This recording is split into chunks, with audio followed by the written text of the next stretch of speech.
Hello बच्चों, स्वागत है आप सभी का एक बार फिर से आपके अपने चैनल यानी कि पावर फिजिक्स पे।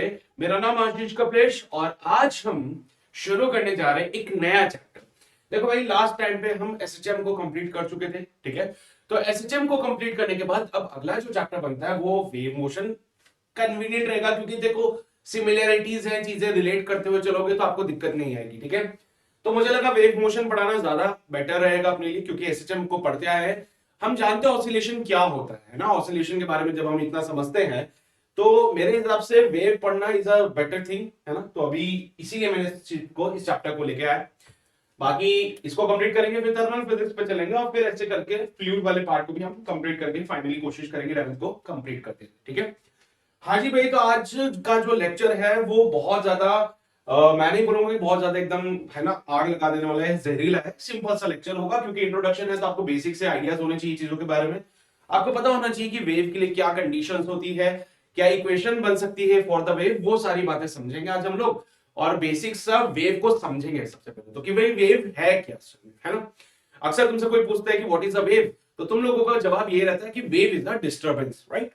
तो बस वही चीज है कि भाई वेव डिस्टरबेंस है, लेकिन वेव में असल में हो क्या है, जब वेव का प्रोपगेशन होता है, जब वेव चलती है तो क्या हो रहा है उसमें असल में, उसके बारे में समझेंगे। फिर वेव की क्लासिफिकेशंस को करेंगे बेटा, वेव को क्लासिफाई करेंगे अलग अलग कैटेगरीज में। वो सारी बातें आज किस लेक्चर में हम कवर करेंगे। सो यस, आज का लेक्चर सिंपल होगा लेकिन बेसिक है, तो भैया ध्यान से चीजों को कंसीडर करते हुए चलना, नहीं तो आगे जाके समस्या हो जाती है, ठीक है। तो शुरू करते हैं।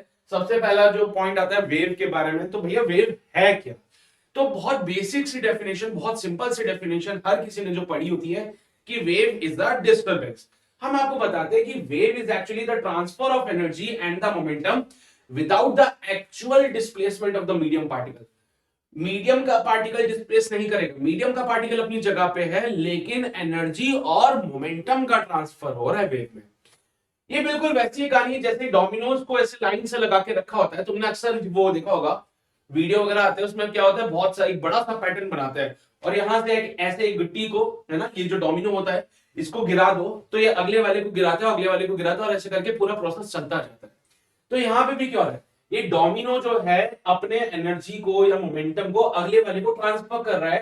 पर ऐसा नहीं कि वो अपनी जगह से उठ के कहीं और जाता, नहीं। देख लो, अपनी जगह पे रह के अपने से अगले वाले को ये लोग क्या कर रहे हैं, एनर्जी और मोमेंटम का ट्रांसफर कर रहे हैं। तो ये है बेटा वेव।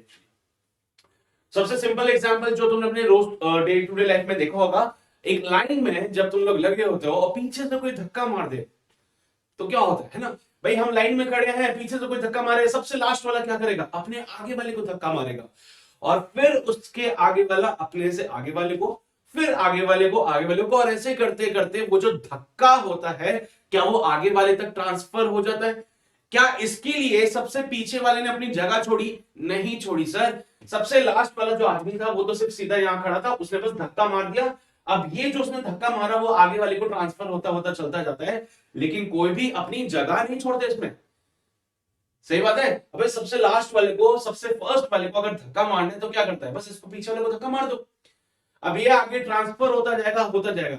उसके लिए कभी ऐसा नहीं करना पड़ता, लास्ट वाले को लाइन से निकलेगा जाएगा, उसको जाके धक्का मारेगा, फिर वापस आके लाइन में लगेगा, ये काम नहीं करना उसको, है ना। तो ये वेव है बेटा, the transfer of energy and the momentum without the actual displacement of the medium particle, it's called wave.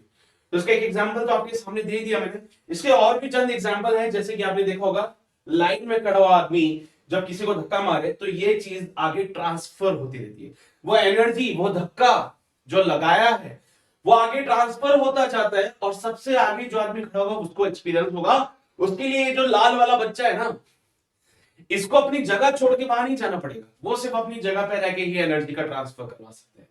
अपने डे टू डे लाइफ में आपने बहुत सारे केसेस देखे होंगे वेव के। वाटर में भी आपने वेव देखी होगी बेटा, वाटर वेव देखी होगी आपने। कहीं पत्थर डाल दो पानी में, वहां पे देखा है रिपल्स फॉर्म होती है, वो वाटर वेव है। वहां पे भी क्या हो रहा है, एनर्जी का ट्रांसफर हो रहा है, मोमेंटम का ट्रांसफर हो रहा है। इसको समझने के लिए ऐसे भी देख सकते हो कि ये एक मीडियम है बेटा, ये एक मीडियम है जिसमें वेव चल रही है और ये मीडियम का पार्टिकल। तो वेव जब आती है ना तो पार्टिकल आगे नहीं जाता, पार्टिकल तो अपनी जगह पे ही क्या कर रहा है, ऑसिलेट कर रहा है। समझ लो, वेव में पार्टिकल नहीं जा रहा आगे, पार्टिकल अपनी जगह पे ही ऑसिलेट करता रहता है, अपनी जगह पे ही वो काम करता है जो भी करना है उसको। ऐसा नहीं होगा कि वो कभी उठ के कहीं आगे चला जाए। इसलिए मैंने ये बतख बनाई है, ज्यादा अच्छे से आपको समझ आएगा। तो इट्स नॉट लाइक कि पार्टिकल भी आगे बढ़ रहा है वेव के साथ, ना ना ना ना। मीडियम का जो पार्टिकल होता है वो अपनी जगह पे ही ऑसिलेट करता रहता है और वेव आगे प्रोपागेट होती रहती है। एक वेव आप ये भी देख रहे होंगे जो लाइन से चल रही है, it is called wave on a string.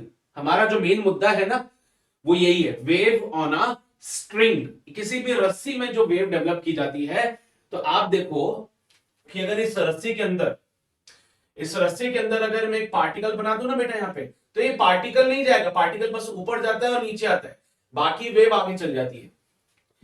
Particle आगे नहीं जाएगा, पार्टिकल अपनी जगह पे ही ऑसिलेट करता है और वेव आगे जाती है।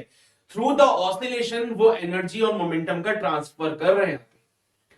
तो वेव में क्या होगा, पार्टिकल ऑसिलेट करता है और वेव चली जाती है, आगे चलती रहती है चलती रहती है। जहां जहां वेव जाएगी वहां का पार्टिकल ऑसिलेट करेगा, फिर आगे चल जाएगा। अब तुम सोचो ना, वेव को भी तो कैसे बनाते हो, है ना?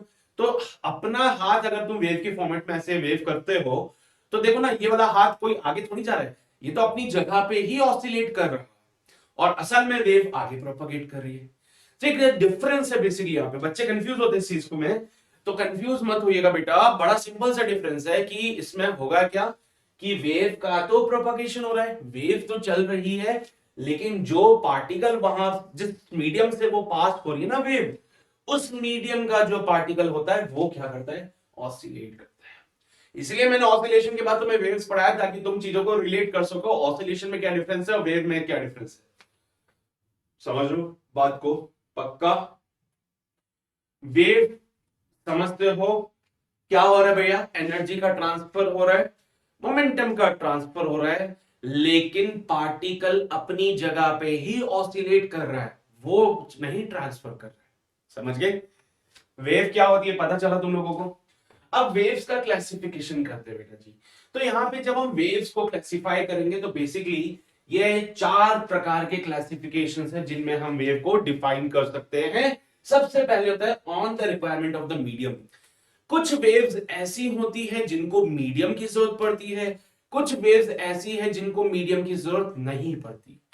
जिन वेव्स को मीडियम की जरूरत पड़ती है उनको मैकेनिकल वेव्स कहते हैं, जिन वेव्स को मीडियम की जरूरत नहीं पड़ती उनको इलेक्ट्रोमैग्नेटिक वेव कहते हैं। मैकेनिकल वेव की बात करूं तो साउंड जो है वो एक मैकेनिकल वेव है, क्योंकि अगर यहां पे कोई मीडियम नहीं हो, मान लो यहां पे अगर वैक्यूम हो जाए, तो जो मैं बोलूंगा वो सामने वाले इंसान को सुनाई नहीं देगा। तुम्हारी बात छोड़ दो, तुम्हें तो मैं माइक से बोल रहा हूं भाई, माइक से बोल रहा हूं, फ्रीक्वेंसीज के थ्रू जा रही है, वो अलग चीज है, तुम्हारे लिए नहीं। लेकिन मान लो उस कमरे में एक और आदमी खड़ा हो, उससे अगर मैं बात करना चाहूं और यहाँ पे वैक्यूम हो जाए, तो मैं उस आदमी से बात नहीं कर सकता हूं क्योंकि उसको मेरी आवाज सुनाई नहीं देगी। तो मैकेनिकल वेव्स वो वेव्स होती है जिनको मीडियम की जरूरत है। Sound is the perfect example. Electromagnetic waves वो वेव्स हैं जिनको मीडियम की जरूरत नहीं है, जैसे कि लाइट स्पेस में ट्रैवल करके आती है अर्थ तक, सन से अर्थ तक लाइट आ रही है स्पेस में ट्रैवल करके, वैक्यूम है पूरा, फिर भी आती है, फिर भी we can see the light. तो लाइट को किसी मीडियम की जरूरत नहीं है, light is an electromagnetic wave. Class 12th में बहुत अच्छे से पढ़ेंगे इसके बाद, ठीक है? सेकंड क्लासिफिकेशन होता है बेटा on the motion of the medium particle. On the motion of the medium particle, अब देखो भाई क्या होता है ना कि आगे चल के क्लासिफिकेशन वगैरह तुम लोग पढ़ोगे, तो motion of the medium particles के बेसिस पर अगर हम डिफाइन करें, तो कुछ वेव्स ऐसी होती है जिनमें पार्टिकल्स का जो मोशन होता है वो वेव प्रोपोगेशन के परपेंडिकुलर होता है। यानी कि मान लो अगर वेव इधर जा रही है तो मीडियम के पार्टिकल ऊपर नीचे ऐसे ऑसिलेट करें, वेव इधर जा रही है पार्टिकल ऐसे ऑसिलेट कर रहे हैं, ठीक है? कुछ वेव्स ऐसी होती जिनके वजह से जिस मीडियम में वो चल रहे हैं उसके पार्टिकल्स उसी डायरेक्शन में ऑसिलेट करते हैं जिस डायरेक्शन में वेव जा रही है। यानी वेव इस डायरेक्शन में जा रही है तो पार्टिकल्स भी इसी डायरेक्शन में ऑसिलेट कर रहे हैं। कुछ में क्या होते हैं, परपेंडिकुलर ऑसिलेट करते हैं, कुछ में उसी डायरेक्शन में ऑसिलेट करते हैं। जिनमें वो परपेंडिकुलरली ऑसिलेट करते बेटा उसको कहते हैं ट्रांसवर्स वेव। जिस केस में मीडियम के पार्टिकल्स वेव प्रोपगेशन के परपेंडिकुलर ऑसिलेट करते हैं उनको कहते हैं ट्रांसवर्स वेव, और जिसमें मीडियम पार्टिकल्स वेव की डायरेक्शन में ही ऑसिलेट करते हैं उनको कहते हैं लॉन्गिट्यूडनल वेव। लाइट की जो हम बात कर रहे थे, नो डाउट वो एक इलेक्ट्रोमैग्नेटिक वेव है, लेकिन साथ ही साथ एक ट्रांसवर्स वेव भी है। ऐसा मत करना कि सर कोई वेव अगर इसमें आ गई तो इसमें नहीं आ सकती, आ सकती है भाई। जो वेव इसमें है वो इसमें भी आ सकती है, इसमें भी आ सकती है और इसमें भी आ सकती है। तो ये तो अलग अलग कैटेगरीज है जिसमें हमने डिफाइन किया है। अब हो सकता है कोई ऐसी वेव हो जो सारी कैटेगरीज में आती हो, जैसे कि लाइट की बात करूं, लाइट एक इलेक्ट्रोमैग्नेटिक वेव है, लाइट एक ट्रांसवर्स वेव है, लाइट एक प्लेन प्रोग्रेसिव वेव भी हो सकती है, और लाइट यहाँ पे 3 डायमेंशनल वेव भी हो सकती है। ठीक है, तो साउंड की बात करूं, sound is a mechanical wave, sound is a longitudinal wave. तो ऐसा नहीं कि यहां पे आ गई तो यहां नहीं आ सकती, यहां भी आ सकती है। ठीक है, based on the energy propagation, energy के प्रोपगेशन पे बेसिस पे अगर हम बात करें तो एक वेव ऐसी जो एनर्जी को प्रोपगेट करवाती है, इनको कहते हैं बेटा प्लेन प्रोग्रेसिव वेव। और हमारा मेन मुद्दा ही प्लेन प्रोग्रेसिव वेव पे होने वाला है स्टार्टिंग में। तो based on the energy propagation, वो वेव्स जो एनर्जी को प्रोपगेट कर रही है उनमें सबसे पहले आता है प्लेन प्रोग्रेसिव वेव। सेकेंडली आता है बेटा stationary wave. Plane progressive wave, अभी तक जो वो आपने वेव ऑन अ स्ट्रिंग देखा था, वो एक तरह का प्लेन प्रोग्रेसिव वेव हो सकता है क्योंकि उसमें एनर्जी का ट्रांसफर हो सकता है। स्टेशनरी वेव आपको कहां देखने को मिलेगी? स्टेशनरी वेव आपको देखने को मिलती है जब आप एक रबर लेते हो, रबर को तोड़ के ऐसे स्ट्रेच करो और बीच में से उसको प्लग कर दो, उंगली कर से ऐसे प्लग करो, तो आपने देखा होगा वो सिर्फ एक ही जगह पे ऐसे ऐसे ऑसिलेट करता रहता है ना। वो जो वेव बनती है ना उसको कहते हैं बेटा स्टेशनरी वेव। अभी सारे प्रकार की वेव्स मैं तुम्हें दिखाऊंगा बढ़िया एनिमेशन के साथ, चिंता मत करना, सब मैं कवर करूंगा। फिर थर्ड फाइनल क्लासिफिकेशन आता है based on the direction of the propagation. 1 dimensional wave, 2 dimensional wave, 3 dimensional waves, ये पॉसिबल है बेटा। ठीक है, अब कहां पे 1 डायमेंशनल वेव देखने को मिलती है? जैसे कि वेव ऑन अ स्ट्रिंग, रस्सी में, जैसे कि यहां पे हुआ बेटा, ये देखो this is a wave, this is a wave, लेकिन सिर्फ एक ही डायरेक्शन में जा रही है सर, इसलिए इसको कहते हैं 1 डायमेंशनल वेव। फिर आगे चल के आप पढ़ोगे कि पानी में जब पत्थर डालते हो तो जो वेव बनती है वो क्या सिर्फ एक ही डायरेक्शन में जाती है? नहीं, इधर भी जाती है, इधर भी जाती है, मेरी तरफ भी आएगी, इधर की तरफ भी जाएगी। तो it's called as 2 dimensional wave, है ना। फिर साउंड की बात करूं तो sound is a 3 dimensional wave. कैसे? मैं यहां पे बोल रहा हूं तो ये मैं जो बोल रहा हूं ये तुम्हारी तरफ भी आ रहा है, मैं जो बोल रहा हूं वो ऊपर भी जा रहा है, नीचे भी जा रहा है, इधर भी जा रहा है, इधर भी जा रहा है, यानी कि तीनों एक्सिस के अलॉन्ग जा रहा है, इसलिए 3 डायमेंशनल वेव। ठीक है, कैसे कैसे दिखती है सर, क्या थोड़ा सा फील आ जाए हमें, वो सब बताऊंगा, डेफिनेटली बताऊंगा। तो शुरू करते हैं कहानी को based on the requirement of the medium पे। Based on the requirement of the medium हम डिफाइन करते हैं वेव्स को as the mechanical wave and the electromagnetic wave. These waves require medium for their propagation. Example की बात करें sound wave, wave on a string, ये सब क्या है बेटा? मैकेनिकल वेव का केस होता है। सेकंड आता है हमारे पास इलेक्ट्रोमैग्नेटिक वेव। इलेक्ट्रोमैग्नेटिक वेव वो वेव्स है जिनको किसी मीडियम की रिक्वायर्ड नहीं है, जैसे कि radio wave, light wave, etcetera etcetera, ये सारे इलेक्ट्रोमैग्नेटिक वेव्स कहलाते हैं। इलेक्ट्रोमैग्नेटिक वेव्स का एक पूरा स्पेक्ट्रम होता है जिसमें कि infrared rays, gamma rays, X rays, radio waves, light waves, है ना, ये सब उसमें आती है।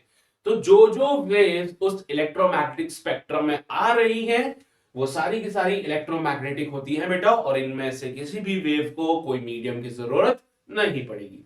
यहां तक सारी बातें समझते हो आप लोग? पक्का? सब बढ़िया चल रहा है? शानदार, चल तो आगे बढ़ते हैं हम लोग। ये देखो बेटा, ये है मैकेनिकल वेव, ये होती है लाइट वेव जो एक इलेक्ट्रोमैग्नेटिक। अब देखो भाई क्या होता है ना, मैकेनिकल वेव में तो मीडियम के पार्टिकल्स होते हैं जो ऑसिलेट करते हैं।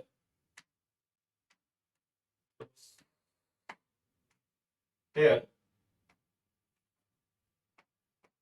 medium particles, here medium particles oscillates। यहाँ पे क्या होगा बेटा, मीडियम के जो पार्टिकल्स होते हैं वो ऑसिलेट करते हैं। ये जो आपको दिख रहा है गोले गोले से, ये गोले गोले से जो दिख रहा है आपको, असल में आपको लग रहा होगा कि आगे की तरफ जा रहा है, लेकिन ऐसा नहीं है, वो अपनी जगह पे ही ऑसिलेट कर रहे हैं। तुम्हें नहीं है भरोसा, इस गोले को पकड़ो, इस गोले को देखो बेटा, अभी ऊपर गया, अभी नीचे गया, अभी ऊपर गया, अभी नीचे गया। समझ आ रही है बात? ऐसे कोई सा भी गोला ले लो, इसको ले ले, ये वाला, सर इसको देखो, ऊपर गया, नीचे गया, ऊपर गया, नीचे गया, एक ही जगह पे रह के वो क्या कर रहे हैं? ऑसिलेट कर रहे हैं। हमें फील होता है ऐसा, हम लोगों को लगता है कि नहीं नहीं सर ये देखो आगे जा रहे हैं, नहीं, वेव आगे जा रही है। This is the direction of propagation of wave. This is the direction of propagation of wave.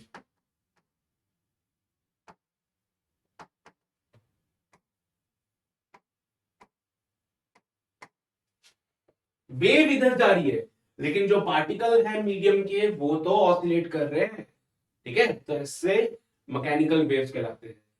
Electromagnetic wave, electromagnetic wave में क्या ऑसिलेट करता है, इनको तो मीडियम की जरूरत नहीं पड़ती, तो मीडियम के पार्टिकल्स कहां से आ जाएंगे फिर, तो ये ऑसिलेट कौन कर रहा है सर, ये रेड और ब्लू कलर का, तो ये जो ऑसिलेट कर रहे हैं बेटा इनको कहते हैं electric field and magnetic field. मैं उसी कलर से बना देता हूं जिस कलर से इसमें बना रखे हैं लोगों ने, रेड कलर से इन्होंने डिफाइन किया है इलेक्ट्रिक फील्ड को, तो यहां जो ऑसिलेट करता है वो है electric field and magnetic field.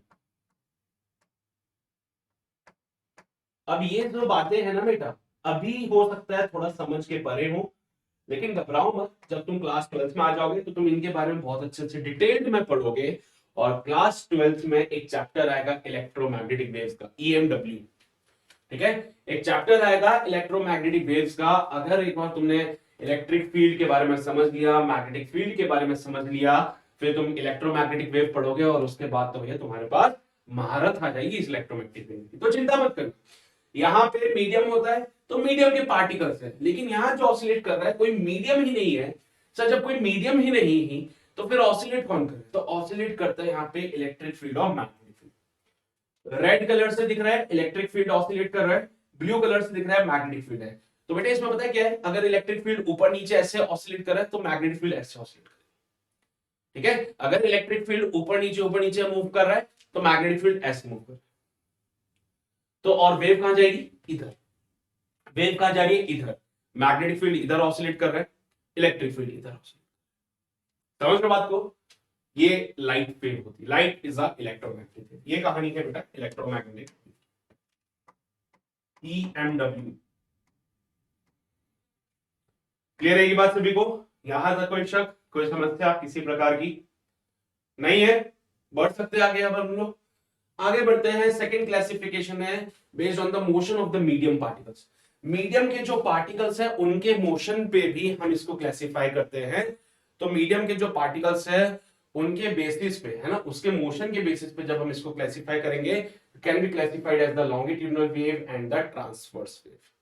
Longitudinal wave और ट्रांसवर्स वेव में हम बोलते हैं, लॉन्गिट्यूडिनल वेव्स वो होते हैं जिसमें कि particle of the medium vibrate in the direction of the wave motion. Wave जिस डायरेक्शन में चल रही है उसी डायरेक्शन में मीडियम के पार्टिकल्स क्या कर रहे हैं, ऑसिलेट कर रहे हैं, यानी कि वेव अगर इस तरफ जा रही है तो मीडियम के पार्टिकल्स भी इधर ही ऑसिलेट करते रहेंगे, वेव अगर इस साइड जा रही है तो मीडियम के पार्टिकल्स भी इधर ही ऑसिलेट करते रहेंगे, ठीक है। सेकंड होता है बेटा ट्रांसवर्स वेव। ट्रांसवर्स वेव में क्या होगा, particle of the medium vibrates perpendicular to the direction of the wave motion, यानी कि वेव मोशन के परपेंडिकुलर, यानी कि वेव अगर इधर चल रही है तो मीडियम के पार्टिकल्स ऐसे ऑसिलेट करते हैं, वेव अगर इस तरफ है तो मीडियम के पार्टिकल्स ऐसे परपेंडिकुलर टू इट ऑसिलेट। इसके example sound wave, wave on a spring. Spring में जो वेव डेवलप होती है ना, वो अभी मैं दिखाऊंगा कैसे डेवलप होती है, वो साउंड वेव, ये सब क्या होता है लॉन्गिट्यूडिनल, यानी कि वेव अगर इस तरफ चल रही है तो ऑसिलेशन भी इस तरफ ही होता है ना। तो कुछ इस टाइप से कहानी होती है कि ये ऑसिलेशन हो रहा है, ये वेव का प्रोपगेशन है, ये ऑसिलेशन हो रहा है, वेव का प्रोपगेशन हो रहा है, ठीक है। सेकंड क्या जाता है बेटा ट्रांसवर्स में, तो वेव का प्रोपगेशन इधर और ऑसिलेशन इधर, तो वेव का प्रोपगेशन इधर होता है, ऑसिलेशन इधर होता है। मेरी बात समझ रहे हो तुम लोग, क्लियर है ये बात है सभी को। इसका थोड़ा सा फील दे दूं तुम लोगों को, ये देखो ट्रांसवर्स वेव क्या हुआ, वेव का जो प्रोपगेशन था sir, this is the direction of the wave propagation, तो वेव प्रोपगेशन तो इस तरफ हो रहा है, लेकिन जो ऑसिलेशन है, जो ऑसिलेशन है वो कैसा है, परपेंडिकुलर टू इट। और यहां नीचे देखो longitudinal wave, again this is the direction for the wave propagation, wave का प्रोपगेशन तो इस तरफ हो जाएगा, लेकिन साहेब वेव में जो ऑसिलेशन हो रहा है, मीडियम के पार्टिकल्स जो ऑसिलेट कर रहे हैं वो भी in the direction of the wave. देखो दिख रहा है डिफरेंस, साफ साफ डिफरेंस नजर आ रहे हैं यहाँ पे सभी को, चेक कर लो तुम लोग एक बार। चलिए बढ़िया, ये सारी बातें समझ आती है तो फिर अब आगे बढ़ते हैं हम लोग अगला जो क्लासिफिकेशन है बेटा, based on the energy propagation. Energy के प्रोपागेशन के बेसिस पे भी हम यहाँ पे इसको क्लासिफाई करते हैं। इसमें जो हमारे पास टाइप्स ऑफ वेव्स आती है वो आती है बेटा progressive wave and stationary wave. Progressive wave ये ऊपर जो दिख रही है इस प्रकार की वेव होती है जो आगे की तरफ बढ़ती हुई, प्रोग्रेसिव मतलब प्रोग्रेस कर रही है, आगे बढ़ती हुई जा रही है। Wave propagates with a fixed velocity in a medium, एक फिक्स्ड वेलोसिटी से मूव करेगी वेव, जैसे कि waves on a liquid surface या फिर ये वेव ऑन अ स्ट्रिंग है ना, ये सब इसके एग्जांपल है। वेव्स ऑन अ स्ट्रिंग, इसी स्ट्रिंग पे जो वेव आती वो भी इसी का ही केस है। सेकेंड आता है बेटा stationary wave, the particle of the medium vibrate with the different amplitude but the energy does not. यहां पे इसमें एनर्जी का भी प्रोपगेशन होगा, एनर्जी प्रोपगेट्स, एनर्जी प्रोपगेट्स, लेकिन यहां पे एनर्जी का प्रोपगेशन नहीं होगा, एनर्जी का कोई प्रोपगेशन यहां पे नहीं होगा। स्टेशनरी, स्टेशनरी है, as by the name stationary है तो उसका कोई प्रोपगेशन नहीं होने वाला है, ठीक है। अच्छा, प्रोग्रेसिव वेव में और स्टेशनरी वेव में क्या डिफरेंस और है, तो अगर हम बात करें वेव में तो पार्टिकल तो क्या करेगा, ऑसिलेट करेगा साहिब, पार्टिकल क्या करेगा, ऑसिलेट करेगा। पार्टिकल जब ऑसिलेट करता है तो प्रोग्रेसिव वेव में all particle oscillates with the same amplitude, all particles oscillates with same amplitude। जितने भी पार्टिकल्स हैं सबके सब सेम एम्पलीट्यूड से ऑसिलेट करते हैं, लेकिन जब हम बात करें स्टेशनरी वेव की, they vibrate with the different amplitude, ठीक है। चलो यहां तक सारी बातें हो गई कंप्लीट, नोट किया सबने। अब देखो मैं दिखा देता हूं एक बार की प्रोग्रेसिव वेव किस प्रकार की दिखेगी और स्टेशनरी वेव किस प्रकार की दिखेगी। तो इसका फील अगर तुम्हें लेना है तो मैं यहां पे इसको बताता हूं। प्रोग्रेसिव वेव कैसी होती है, इस प्रकार की, जिसमें अगर आप देखोगे तो हर एक पार्टिकल सेम एम्पलीट्यूड से ऑसिलेट करता है, हर एक पार्टिकल वाइब्रेट करेगा but with the same amplitude, ये कहलाती है प्लेन प्रोग्रेसिव वेव। हम स्टार्टिंग में इसी के बारे में डिस्कस करेंगे। इट इज द पीपीडब्ल्यू यानी कि plane progressive wave. Second case आता है स्टेशनरी वेव का। स्टेशनरी वेव कैसी होती है, जैसे कि मैंने आपसे बोला, गिटार देखा है, गिटार, गिटार की स्ट्रिंग को जब आप प्लग करते हो तो कैसे वो वाइब्रेट करती है,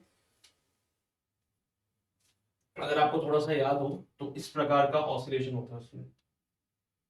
गिटार के अगर वायर को आप प्लग करोगे तो ऐसे ऊपर नीचे मूव करती रहेगी वो, है ना। तो यहाँ पे हर एक, आप देख रहे हो, हर एक पार्टिकल अलग अलग एम्पलीट्यूड से ऑसिलेट करता है। यहाँ पे हर एक पार्टिकल को सेम एम्पलीट्यूड नहीं मिलता भैया।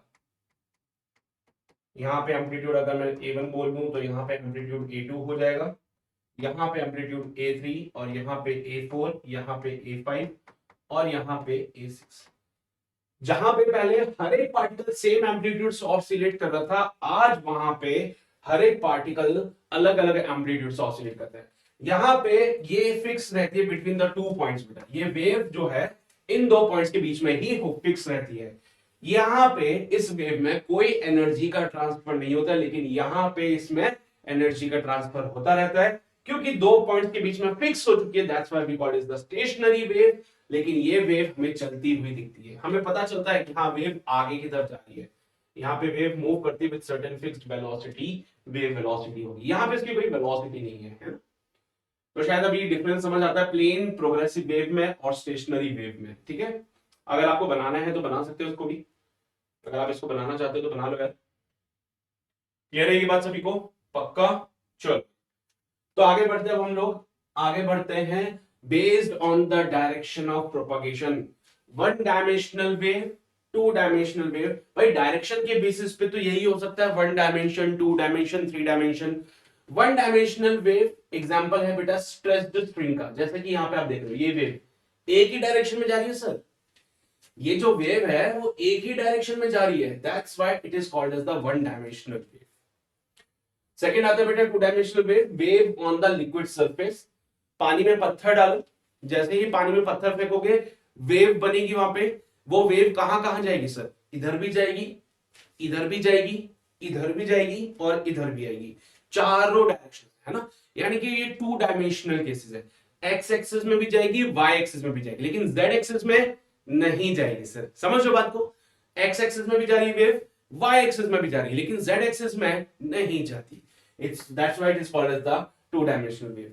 3 डायमेंशनल वेव जो कि तीनों एक्सिस के अलोंग जा सके, जैसे मैंने बोला कुछ भी हेलो हेलो बोलते ही यहां का बंदा भी सुनेगा, एक सामने अगर कोई आदमी खड़ा है वो भी सुनेगा, अगर ऊपर कोई आदमी है तो वो भी सुनेगा, और नीचे की तरफ अगर कोई आदमी होगा तो वो भी सुनेगा। यानी कि एक्स में भी जा रही है, वाई में भी जा रही है, जेड में भी जा रही है। That's why it is called as the 3 dimensional wave. तो उनके प्रोपगेशन के बेसिस पे है क्लासिफिकेशन, ये जो क्लासिफिकेशन है वो उनके प्रोपगेशन के बेसिस पे है। अब मैं थोड़ा सा फील दे देता हूं, ये देखो यहाँ पे जैसे आपने पत्थर फेंका, रिपल्स बनती हैं, ये कहां जा रही है, इस डायरेक्शन में भी जाती है साहब,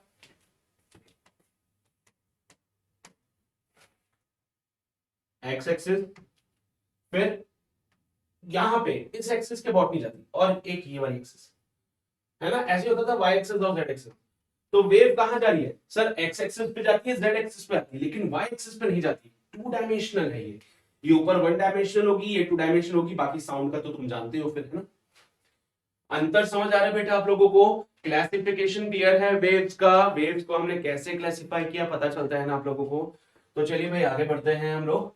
now let's talk about the general wave equation. ये अभी मैं कोई स्पेसिफाई नहीं कर रहा हूं कि प्लेन प्रोग्रेसिव वेव के लिए ये कहानी चलेगी या स्टेशनरी वेव के लिए ये कहानी चलेगी। It's a general wave equation, general conditions बताने वाला हूं। जब हम वेव की बात करते हैं तो इसमें आपको क्या दिख रहा है सर, मुझे इसमें क्या दिखता है कि अगर हम चलना शुरू करें राइट फ्रॉम हियर, और यहां पे ओरिजिन मानते हुए जब हम आगे की तरफ जाते हैं तो हम क्या फाइंड आउट कर रहे हैं कि यहां पर जो पार्टिकल है उसका मोशन अलग प्रकार का है ना। थोड़ी देर के लिए अगर मैं समय को रोक दूं तो बेटा जी आपने जैसे पिक्चर में देखा होगा कि टाइम रोकते सब लोग अपनी जगह पे रुक जाते हैं, देखा है तुमने पिक्चर में, अरे टाइम ट्रेवल वाली मूवी देखना, जैसे वो टाइम को रोकते हैं तो सब लोग अपनी जगह पे रुकते हैं, कोई आदमी ऐसे चल रहा था ऐसे रुक जाता है ना। तो यहां पे भी जैसे हमने टाइम को रोक दिया, टाइम को फिक्स करते ही अलग अलग पार्टिकल्स अलग अलग जगहों पे रुक जाएंगे। जैसे कि ये वाला पार्टिकल मान लो यहां पे रुक गया, एक पार्टिकल मुझे यहां पे मिल जाएगा, एक पार्टिकल मुझे यहां पे मिल जाएगा, है ना।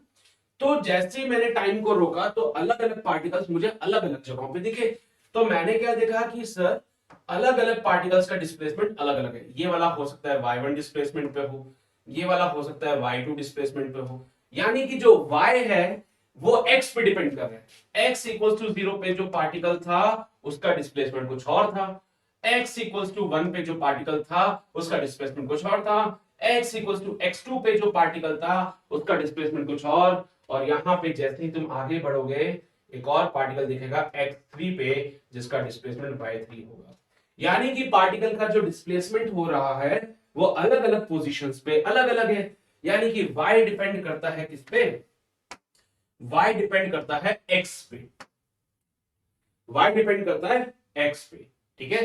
तो ये कब देखने को मिलेगा, जब आप टाइम को रोक दोगे सब लोग अपनी जगहों पे रुक जाएंगे। अब कहानी में थोड़ा सा ट्विस्ट लेके आते हैं, हमने बोला नहीं अब टाइम नहीं रोकेंगे सर हम लोग, हम टाइम को रोकने वाले कौन होते हैं, हम किसी एक पोजीशन पे चल के वहां के पार्टिकल को देखते हैं, हम किसी एक पोजीशन पे चलते हैं वहां के पार्टिकल्स को देखते हैं। तो जब हम किसी एक पोजीशन पे गए और वहां के पार्टिकल को देखा तो मैंने क्या देखा कि चलो यहां चलते हैं इस पार्टिकल, तो यहां पे आए पार्टिकल को देखने के, पार्टिकल को देखते रहे। मैं क्या देख रहा हूं कि पार्टिकल का अलग अलग टाइम पे अलग अलग डिस्प्लेसमेंट आ रहा है। पहले तो क्या था, हमने टाइम को फिक्स कर दिया था और अलग अलग पोजीशंस पे जाके पार्टिकल को देख रहे थे, तो मुझे उनकी अलग अलग डिस्प्लेसमेंट दिखती थी, जिसके बेसिस पे बोला y डिपेंड करता है पोजीशन पे, अलग अलग पोजीशन पे y का अलग अलग वैल्यू मिल रहा था। फिर अब मैंने बोला कि टाइम को नहीं रोकते, टाइम को चलने दो, अब मैं एक पोजीशन फिक्स कर देता हूं, x को फिक्स कर दिया मैंने, पोजीशन फिक्स कर दी x1, मैंने बोला भैया x1 वाली पोजीशन पे चल के पार्टिकल को देखते हैं। तो मैं क्या देख रहा हूं कि अलग अलग टाइम पे पार्टिकल का डिस्प्लेसमेंट अलग अलग है, कभी तो पार्टिकल का डिस्प्लेसमेंट y1 आ रहा था, कभी तो पार्टिकल का डिस्प्लेसमेंट y2 आ रहा था, कभी तो पार्टिकल का डिस्प्लेसमेंट y3 आ रहा था, कभी तो पार्टिकल का डिस्प्लेसमेंट y4 आ रहा था। यानी कि किसी पर्टिकुलर पोजीशन पे किसी पर्टिकुलर डिस्टेंस पे जाके जब मैं पार्टिकल को देख रहा हूं तो पार्टिकल का डिस्प्लेसमेंट कभी y1 कभी y2 कभी y3 कभी y4 चेंज होता रहता है। यानी कि जो y है वो डिपेंड कर रहा है किस पे, टाइम पे भी। और जब ये ऑब्जर्वेशन हमने करी उसके बाद हमने बोला कि जो y है यानी पार्टिकल का जो डिस्प्लेसमेंट है, y is the displacement of the particle, वो डिपेंड कर रहा है x पे और t पे, दोनों पे। वो y जो डिस्प्लेसमेंट ऑफ द पार्टिकल है वो डिपेंड कर रहा है x पे भी और साथ में t पे भी। यानी कि y is the function of x as well as t, y is the function of x and t, यानी कि दोनों पे डिपेंड करेगा। तो जब हमने ये सारी बातें देखी तो यहां से फिर हमने थोड़ा सोचा कि वेव मोशन के लिए कोई कंडीशन हो सकती है क्या। तो फर्दर एनालिसिस करने के बाद, देखो भाई ये डिफरेंशियल इक्वेशन है, अभी परेशान मत होना। फर्दर एनालिसिस करने के बाद पता चला कि कोई भी गिवन इक्वेशन अगर कोई भी गिवन इक्वेशन इसको सेटिस्फाई करती है तो हम कह सकते हैं कि वो वाई वेव की इक्वेशन हो सकती है। So well this is the condition for the wave motion. आपको परेशान नहीं होना है कि कहां से है, डिफरेंशियल इक्वेशंस है, अभी हमारे सिलेबस में नहीं है, हमें पढ़ना भी नहीं है उसको ज्यादा। बस इतना समझ लीजिए कि del 2 y by del t square, क्योंकि y is the function of time as well as y is the function of x। y जो है टाइम पे भी डिपेंड करेगा, y जो है x पे भी डिपेंड करेगा। तो del 2y partial derivative of y with respect to t should be k times the partial derivative of y with respect to x। k यहां पे कोई कांस्टेंट हो सकता है, k जीरो नहीं होगा, and y should be defined for all the values of x and t। x और t की हर एक वैल्यू के लिए y डिफाइंड होना चाहिए। x की या t की कोई ऐसी वैल्यू अगर आपने फाइंड कर ली जिसके लिए y डिफाइंड नहीं हो रहा तो वो वेव नहीं है, फिर वो वेव की इक्वेशन नहीं है। क्लियर है कि बेटा, x की या फिर t की आपने कोई सी भी वैल्यू ऐसी फाइंड कर ली जिसके लिए y डिफाइंड नहीं हो पाया तो then it's not a wave motion बेटा, तो वो वेव की इक्वेशन नहीं है, वेव मोशन की इक्वेशन नहीं है। अभी तक हम वेव की एक्चुअल जो इक्वेशन है उस पे नहीं आए हैं।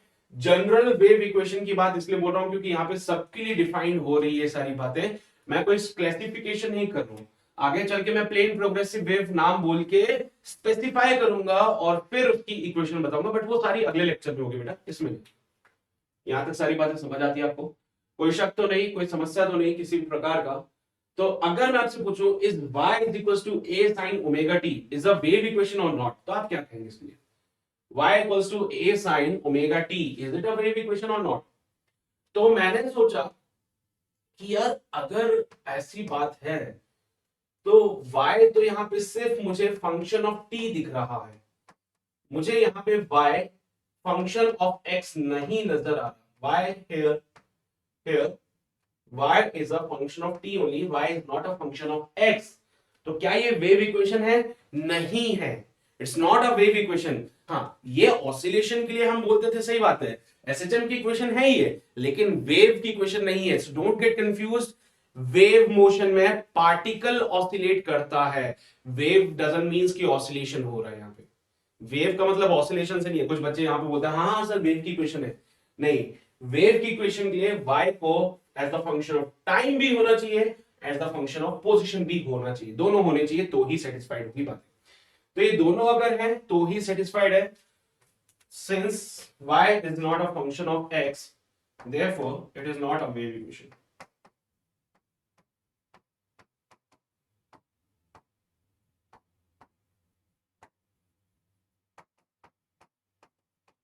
तो ये वेव इक्वेशन नहीं होगी, ठीक है। ऐसे एक और सवाल देते हैं, is y equals to a sin omega t minus kx a wave equation? क्या ये वेव इक्वेशन हो सकती है? Sir y is the function of x है, y is the function of t भी है, फिर भी मुझे वो चेक करना पड़ेगा कहीं वो सेटिस्फाई अगर होता है तो बात सही है। बाकी x और t की कोई ऐसी वैल्यू आप सोच सकते हो जो पुट करने से मतलब इसको डिफाइन ना कर पाए। तो अगर सर मैं t की जगह 1/ओमेगा ले लूं और x की जगह माइनस का 1/k ले लूं, या चलो प्लस का 1/k ही ले लूं, तो कुछ बन सकती है बात यहाँ पे। तो y क्या बनेगा बेटा? a sin ओमेगा इंटू 1/ओमेगा, ये माना है बेटा। मैं वो वैल्यू फाइंड आउट करने की कोशिश कर रहा हूं जिसपे मैं इसको डिफाइन ना कर पाऊं, ठीक है, क्योंकि क्या बोला था, y should be function of x and t, x और t दोनों का फंक्शन होना चाहिए। y should be defined, y should be defined for all the values of x and t, for all the values of x and x और t की हर value के लिए y defined होना चाहिए। तो x की वैल्यू 1 बाय के ले ली, t का वैल्यू 1 बाय ओमेगा ले लिया, तो यहाँ पे सॉल्व किया k इंटू 1 बाय k, तो यहाँ पे y की वैल्यू आ जाएगी a साइन, बोल बेटा 1 माइनस 1 a साइन 0। सर ये तो 0 होता है, डिफाइंड है, मतलब आप कुछ भी कर लो, आप कुछ भी कर लो, y की वैल्यू ऐसी आएगी जो कि डिफाइंड हो सके। हाँ इनफाइनाइट आता तो मैं बोलता it is not defined, infinite क्योंकि डिफाइंड नहीं है बेटा, पर कैसे भी कर लूं यहाँ पे इनफाइनाइट नहीं आ सकता। कोई और तरीका है बेटा? ओमेगा टी की वैल्यू कुछ भी रखो जो तुम्हें दिमाग में आ रही हो, सर टी की जगह इनफाइनाइट वगैरह कुछ भी करके देख लो, बात बन जाए तो कुछ भी कर लो। साइन की जो वैल्यू है वो 0 से लेके 1 के बीच में होती है। साइन थीटा तुम तो जानते हो बेटा 0 से लेके 1 के बीच में ही होता है। तो आप यहां पे t का और x का कुछ भी वैल्यू पुट कर लो, आंसर तो 0 से लेके 1 के बीच में ही आएगा। और a कांस्टेंट है बेटा, एम्पलीट्यूड कांस्टेंट है, उसको जब उससे मल्टीप्लाई करोगे तो एक डिफाइंड वैल्यू ही आएगी। So it is always defined बेटा, y जो है ऑलवेज डिफाइंड होगा। हम इसको डिफाइंड ऐसा नहीं बोल सकते कि डिफाइन नहीं कर सकते, इट इज ऑलवेज डिफाइंड, हम कुछ नहीं कर सकते। That's why I must say it is the wave equation beta. Yes, it is the wave equation. Therefore, yes, it is the wave equation. ये एक wave equation, ठीक है। तो हम कुछ भी कर ले, y always defined होगा इसमें, क्योंकि साइन की जो वैल्यू होती है वो 0 से लेके 1 के बीच में होती है, और जब उसको a से मल्टीप्लाई करोगे तो आंसर 0 से लेके a के बीच में कुछ आएगा जो कि ऑलवेज डिफाइंड ही है। That's why I must say this is the wave equation बेटा, ये wave equation। क्लियर है ये बात सबको? पक्का? छापना है कुछ छाप सकते हो, छाप लिया हो तो आगे बढ़ते हैं। एक और बात जो आपको पता होनी चाहिए, वेव मोशन के लिए ये कंडीशन लगनी चाहिए, एक डिफरेंशियल इक्वेशन है बेटा ये, this is the differential equation. मैंने बोला था ना डिफरेंशियल इक्वेशन अपने सिलेबस में नहीं है, अपने को परेशान नहीं होना। इसको कैसे सॉल्व करते हैं वो तुम इंजीनियरिंग में सीखोगे, बट अभी उसकी कोई जरूरत नहीं है। So it is the differential equation whose solution is given by y equals to f ax plus bt। यहाँ पे बेटा a और b कांस्टेंट्स होते हैं, परेशान मत होना। वेव की जो भी इक्वेशन होगी वो कुछ इस फॉर्मेट में होगी। फंक्शन कुछ भी हो सकते हैं बेटा, ट्रिग्नोमेट्रिक फंक्शन ज्यादातर टाइम हम लेंगे इसमें, साइन कॉस कुछ भी हो सकता है, पीरियोडिक फंक्शन होना चाहिए, ठीक है। क्योंकि पार्टिकल ऑसिलेट कर रहे हैं बेटा, पार्टिकल क्या करेंगे उसमें एसिटम करेंगे, तो यहाँ पे उसके हिसाब से आपको इक्वेशन डिफाइन करनी पड़ेगी। So y is called as the displacement of the particle, x is the position, distance traveled, है ना, and t is the time, जो कि आपको पता ही है बेटा। बाकी क्या क्या फैक्टर्स और आते हैं वो आप जब वेव की इक्वेशन को देखोगे, प्लेन प्रोग्रेसिव वेव की वेव इक्वेशन देखोगे तो आपको समझ आएगा। तो अभी परेशान मत हो जाता कि ये क्या है, बस इतना सा कंसीडर करो कि ये एक डिफरेंशियल इक्वेशन है, इसको सॉल्व करने के बाद ये आता है, this is the general wave equation. General wave equation जो बताता है कि y जो है वो फंक्शन होगा x का और t का, ठीक है। प्लस माइनस कुछ भी आ सकता है, आगे चल के मैं बताऊंगा। इसका सिग्निफिकेंस भी होता है, कब प्लस आता है कब माइनस आता है, वो सब मैं आपको आगे चल के बताऊंगा। पर अभी बातें समझ आती है तो इसको डिफाइन करके सोचो बेटा क्या बात बन सकती है इसकी। y equals to log x plus 2t, क्या ये वेव इक्वेशन हो सकती है? y equals to x plus 2t log of x plus 2t, क्या ये वेव इक्वेशन हो सकती है? सर मैं तो बस वो वैल्यू ढूंढने की कोशिश करता हूं जहां पे इसको हम डिफाइन ना कर सके, मैं तो वो इक्वेशन वो वैल्यू ढूंढने की कोशिश करता हूं जहां पे मैं इसको डिफाइन ना कर पाऊं। देखो log 0 जो होता है ना बेटा वो अनडिफाइंड है,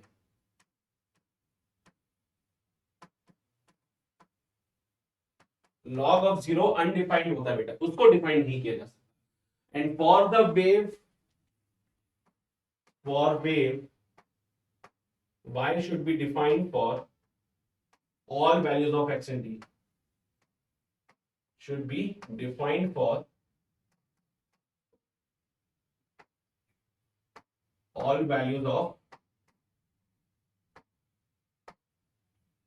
x and t, x और t की सारी वैल्यूज के लिए y डिफाइंड होगा। तो log 0 अनडिफाइंड होता है, यानी कि अगर x की वैल्यू में मान लीजिए माइनस का 1 ले लूं और t का वैल्यू मैं 1/2 ले लूं, तो क्या बात बन सकती है कुछ? x की वैल्यू तो कुछ भी हो सकती है भैया, पोजीशन है वो, तो प्लस का 1 भी हो सकता है, माइनस का 1 भी हो सकता है, 0 भी हो सकता है। लेकिन अगर टाइम को मैं 1/2 ले लूं तो जरा देखो तो y कैसा हो रहा है, y log ऑफ x की जगह माइनस का 1 प्लस 2 इंटू 1/2। सॉल्व करने पे 2 से 2 मर जाएगा, y बनता है log ऑफ 0। और सर एक बात बोलूं, ये log ऑफ 0 नॉन डिफाइंड होता है, so it is not a wave, it is not a wave because y equals to log 0 undefined हो गया। यानी कि y जो है वो डिफाइंड नहीं है, कब? जब x का वैल्यू माइनस का 1 होगा और t का वैल्यू 1/2 होगा। x equals to -1 and t equals to 1/2, y is not defined। और बेटा जी अगर y डिफाइंड नहीं है तो ये वेव नहीं है, क्योंकि वेव के लिए y should be defined for all the values of x and t, therefore it is not a wave, therefore it is not a wave। ये वेव नहीं है, it's not a wave. Getting my point? सबको clear है? बढ़े आगे? चल, बहुत। तो आज के लिए बस इतनी ही बातें रखते हैं मेरे बच्चे। उम्मीद करता हूं कि वेव की जो छोटी सी एक इंट्रोडक्टरी पार्ट है वो आपको समझ आई होगी। अगला जो सेशन होगा वहां पे हम प्लेन प्रोग्रेसिव वेव को समझेंगे, प्लेन प्रोग्रेसिव वेव क्या होता है, उसकी इक्वेशन कैसे फाइंड आउट की जाती है, ये सारी बातें हम अपने अगले अपकमिंग सेशन में देखने वाले हैं। तो उम्मीद करता हूं आज की बातें आपको समझ आई होगी। और जो आज नए आए हैं इस सेशन में, भाई सब चैनल को सब्सक्राइब कर लेना, बेल आइकन को दबा देना, सो दैट अपकमिंग वीडियोस के जो भी नोटिफिकेशन है आपके पास टाइम टू टाइम पहुंच सके। ठीक है, बाकी सेशन पसंद आया तो लाइक वगैरह